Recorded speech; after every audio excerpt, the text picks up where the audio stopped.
Hello, young artists. Today, we're going to learn about some elements of art, and we are going to use some resources from nature that we can find outside. I've got a big box of broken and peeled crayons, regular crayons, and we are going to use shape, color, line, texture, to make a leaf rubbing or a tracing,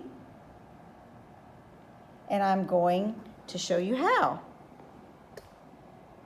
This is a project for the family. If you have siblings or cousins at home, you can work together to make this project. I'll show you a painting that uses warm colors about leaves by Georgia O'Keeffe. We're going to use warm and cool colors today. I'll show you another one of her paintings. This one is about fall leaves, and it uses warm colors of the fall season. I've got some leaves here. Some of these leaves I collected yesterday, and they're already a little too crunchy to use. So if you gather some and then you can't do the project right away, you might want to put them in a plastic bag to keep them a little bit soft.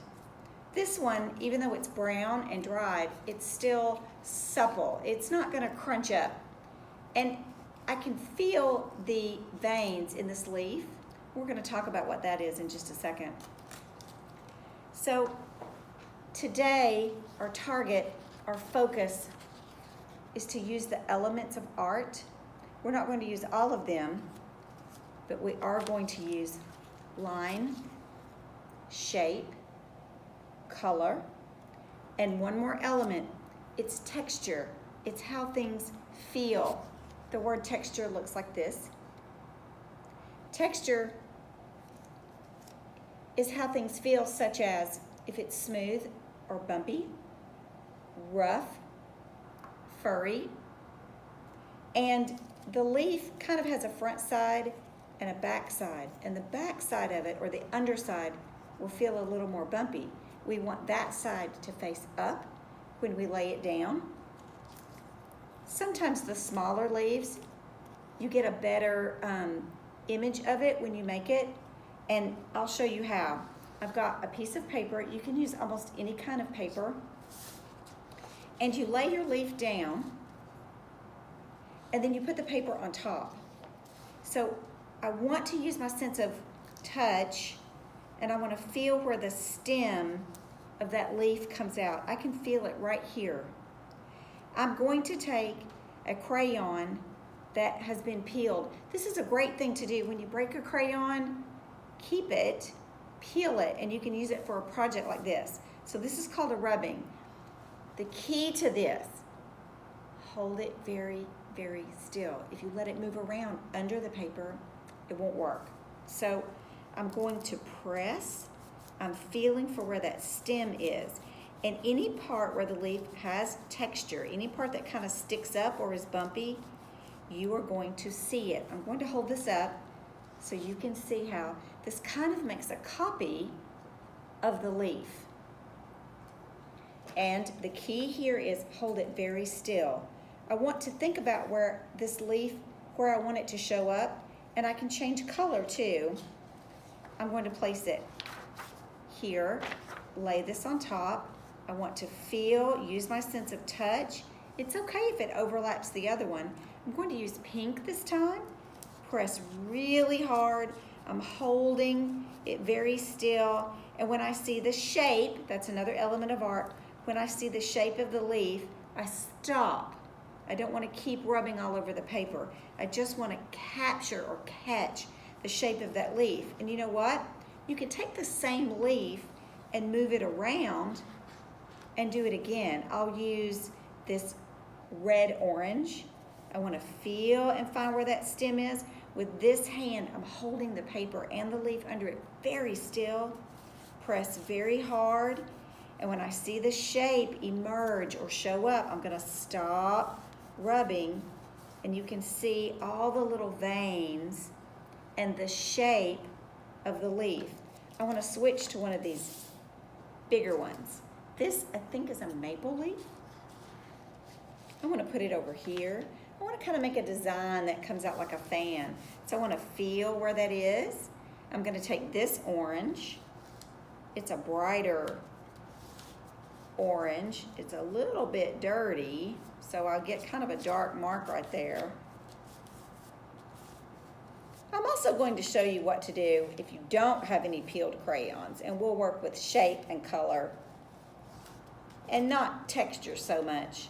Even though I dropped my crayon right there, that was okay. I'm holding it very still with my other hand, and I want to really rub on that center part really hard and capture all the little shapes and textures of this leaf. So it looks like that. I've got some other examples here.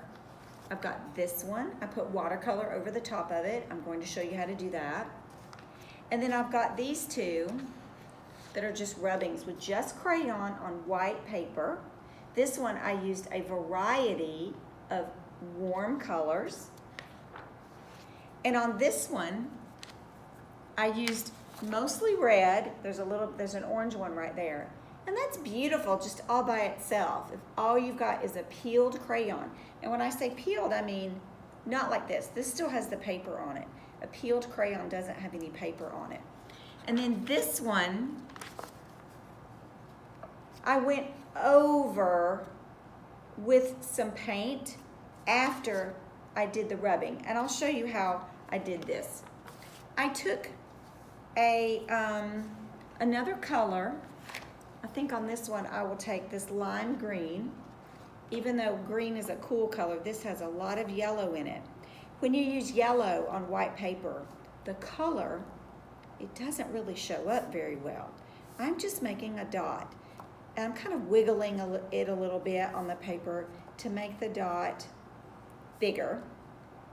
This creates a pattern. If I hold it up, you might find that it's hard to see, but I'm going to use Crayon Resist. It's one of my favorite art techniques.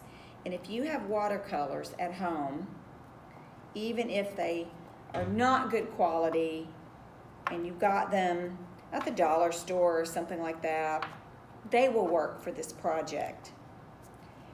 And I've been talking about warm and cool colors a lot. I've used all warm colors for my leaves, my found objects from nature that have an organic shape, not a geometric shape. My paper is a rectangle. That's the only geometric shape here. So I've got dots all over it. I love the magic of when they show up. I've got a brush and a little bit of water. I need a little bit of water to activate that paint and get it to wake up. And I want to use a cool color. So the cool colors are blue, green, and violet. The warm colors I've already used here, red, yellow, orange. I'm going to go over the top of this with a little bit of blue paint on one part, and I'll show you the magic of how this shows up. When I paint that, the wax of the crayon, it's stuck to the paper. And the watercolor paint, it stains the paper and it just goes right over that waxy crayon, and then it sort of illuminates or shows up the dots that I made. I want to show you how I got more color here. I'm going to go around. I'll use this crayon, the one that has paper, to show you that you can go around your shape to get it to show up a little bit better. What if you don't have any peeled crayons and you have nice new crayons and you don't want to peel them? I'll show you something else you can do. You can just trace the leaf that you have. You still have to hold it very still. I'm holding this very still and I'm just going around. So now I'm using the element of art, line, and I'm tracing around the shape. If you are at home with brothers or sisters or cousins, you can work on these together no matter what your age. This is fun to do for me, and I'm a grown-up, I still like doing this. So I never really get tired of it. And you know, artists practice. So when I take this off, I have traced around it so I have the shape. I want to look at where those veins are. I can feel that texture, and I want to make that vein inside the shape that I just drew by tracing around it. I want to add a little bit of detail by filling that in.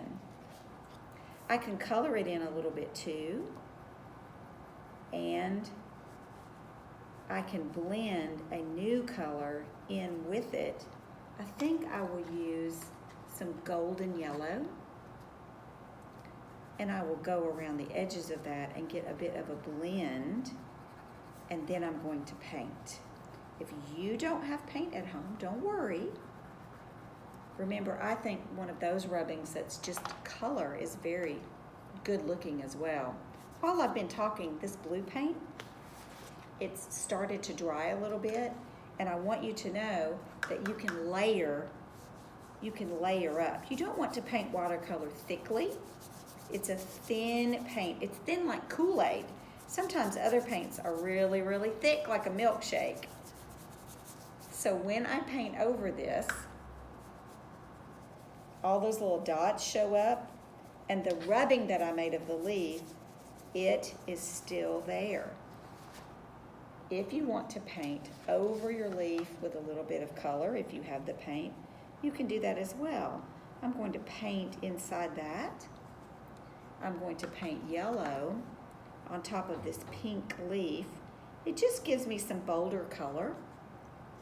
I'm going to paint orange on top of this red crayon rubbing, and a little bit of the orange on top of the maple leaf that I traced around. And I turn my brush kind of sideways to get it smaller, to fit into some of those small spaces. And that will begin to soak into the paper and dry very quickly. I want to hold it up, but I don't want it to drip, so you see how bright that color is. Once that begins to dry, I can add my background color. I'm going to put some purple in the middle. I don't want purple mixed in with green, because green has yellow in it. And purple and yellow mixed together will turn kind of brown. And I want my colors to stay really bright. There's nothing wrong with brown. There are no bad colors, but I want my color to stay very bright. I almost touched the green there, and I don't want that. I'm going to go back and add a little more blue up here. I like blue next to the orange. It really shows up. And I might put a little green over in this corner. And please notice that when I change colors, I rinse my brush every time.